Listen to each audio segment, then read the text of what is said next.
எரேமியா 2ஆம் அதிகாரம். கர்த்தருடைய வார்த்தை எனக்கு உண்டாகி, அவர், நீ போய் எருசலேமின் செவிகள் கேட்கும்படி கூப்பிட்டு சொல்ல வேண்டியது என்னவென்றால், விதைக்கப்படாத தேசமாகிய வனாந்தரத்திலே நீ என்னை பின்பற்றி வந்த உன் இளவயதின் பக்தியையும் நீ வாழ்க்கைப்பட்ட போது உனக்கிருந்த நேசத்தையும் நினைத்திருக்கிறேன் என்று கர்த்தர் சொல்லுகிறார். இஸ்ரவேல் கர்த்தருக்கு பரிசுத்தமும் அவருடைய விளைவின் முதற்பலனுமாயிருந்தது. அதை பட்சித்த யாவரும் குற்றவாளிகளானார்கள். பொல்லாப்பு அவர்கள் மேல் வந்ததென்று கர்த்தர் சொல்லுகிறார். யாக்கோபின் குடும்பத்தாரே, இஸ்ரவேல் குடும்பத்தின் வம்சங்களே, நீங்கள் எல்லாரும் கர்த்தருடைய வார்த்தையை கேளுங்கள்.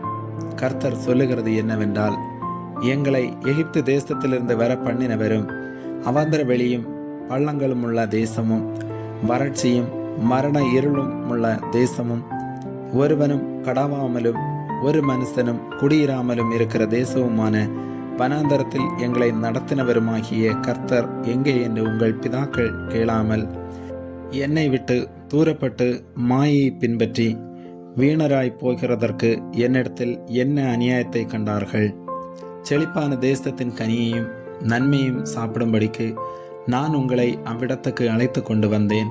ஆனாலும் நீங்கள் அதற்குள் பிரவேசித்த போது என் தேசத்தை தீட்டுப்படுத்தி என் சுதந்திரத்தை அருவருப்பாக்கினீர்கள். கர்த்தர் எங்கே என்று ஆசாரியர்கள் சொல்லாமலும் வேதத்தை போதிக்கிறவர்கள் என்னை அறியாமலும் இருந்து மேய்ப்பர்கள் எனக்கு துரோகம் பண்ணினார்கள். தீர்க்கதரிசிகள் பாகாலை கொண்டு தீர்க்க தரிசனம் சொல்லி வீணானவைகளை பின்பற்றினார்கள். ஆதலால் இன்னும் நான் உங்களோட வழக்காடுவேன், உங்கள் பிள்ளைகளின் பிள்ளைகளோடும் வழக்காடுவேன் என்று கர்த்தர் சொல்லுகிறார். நீங்கள் கித்தீமின் தீவுகள் மட்டும் கடந்து போய் பார்த்து கேதாருக்கு ஆள் அனுப்பி நன்றாய் விசாரித்து, இப்படிப்பட்ட காரியம் உண்டோ என்றும், எந்த ஜாதியாவது தேவர்களல்லாத தங்கள் தேவர்களை மாற்றினது உண்டோ என்றும் பாருங்கள். என் ஜனங்களோ வீணானவைகளுக்காக தங்கள் மகிமையை மாற்றினார்கள். வானங்களே, இது நிமித்தம் பிரமித்துக்கு ஒந்தளித்து மிகவும் திடுக்கிடுங்கள் என்று கர்த்தர் சொல்லுகிறார். என் ஜனங்கள் 2 தீமைகளை செய்தார்கள். ஜீவ தண்ணீர் ஊற்றாகிய என்னை விட்டுவிட்டார்கள். தண்ணீர் நிற்காத தொட்டிகளாகிய வெடிப்புள்ள தொட்டிகளை தங்களுக்கு வெட்டி கொண்டார்கள். இஸ்ரவேல் ஒரு வேலைக்காரனோ அவன் வீட்டில் பிறந்த அடிமையோ ஏன் கொள்ளையானான்? பாலசிங்கங்கள் அவன் மேல் கர்ச்சித்து முழங்கி அவன் தேசத்தை பாழாக்கிவிட்டன. அவன் பட்டணங்கள் குடியிராமல் சுட்டரிக்கப்பட்டன. நோப், தகவனேஸ் என்னும் பட்டணங்களின் புத்திரரும் உன் உச்சந்தலையை நோக்கினார்கள். உன் தேவனாகிய கர்த்தர் உன்னை வழியிலே நடத்தி கொண்டு போகும் காலத்தில் நீ அவரை விட்டு போகிறதினால் அல்லவோ இதை உனக்கு நேரிட பண்ணினாய். இப்போதும் சீகோரின் தண்ணீரை குடிப்பதற்கு எகிப்திற்கு போனதினால் உனக்கு பிரயோஜனம் என்ன? ஐப்பிராத்து நதியின் தண்ணீரை குடிப்பதற்கு அசீரியாவுக்கு போகிறதினால் உனக்கு பிரயோஜனம் என்ன? உன் தீமை உன்னை தண்டிக்கும், உன் மாறுபாடுகள் உன்னை கண்டிக்கும். நீ உன் தேவனாகிய கர்த்தரை விடுகிறதும் என்னை பற்றும் பயம் உன்னிடத்தில் இல்லாமல் இருக்கிறதும் எத்தனை பொல்லாப்பும் கசப்புமான காரியம் என்று உணர்ந்து கொள் என்று சேனைகளின் கர்த்தராகிய ஆண்டவர் சொல்லுகிறார்.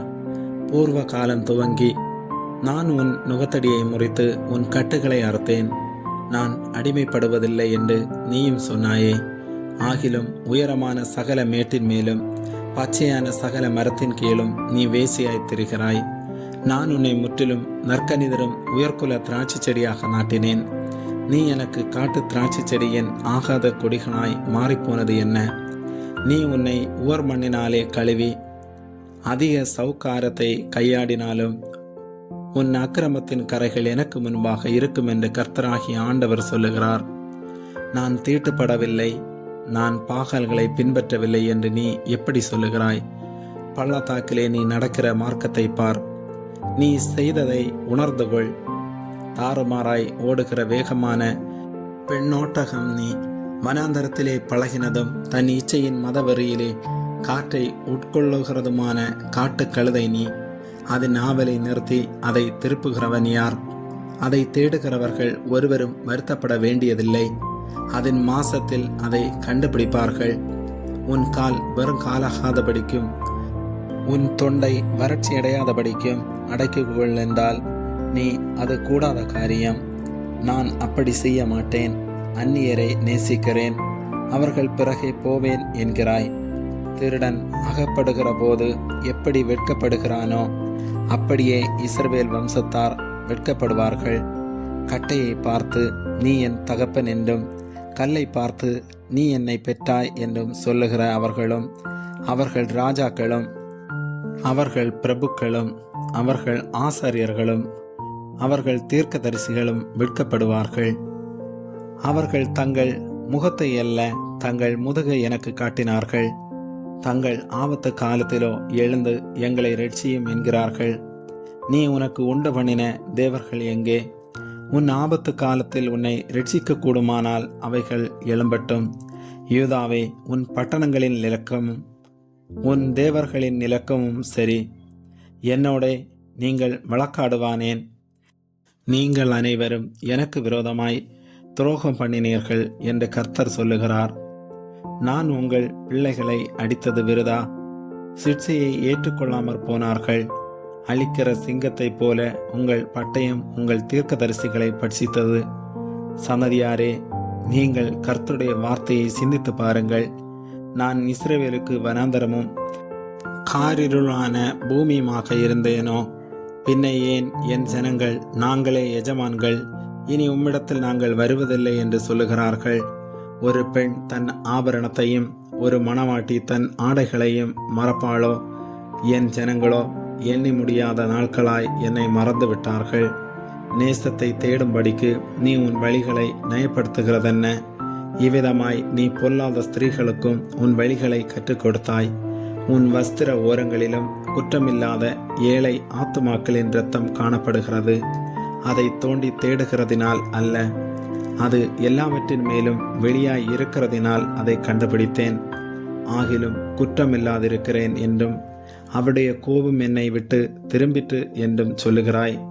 இதோ நான் பாவம் செய்யவில்லை என்று நீ சொல்லுகிறது நிமித்தம் நான் உன்னோடே வழக்காடுவேன்.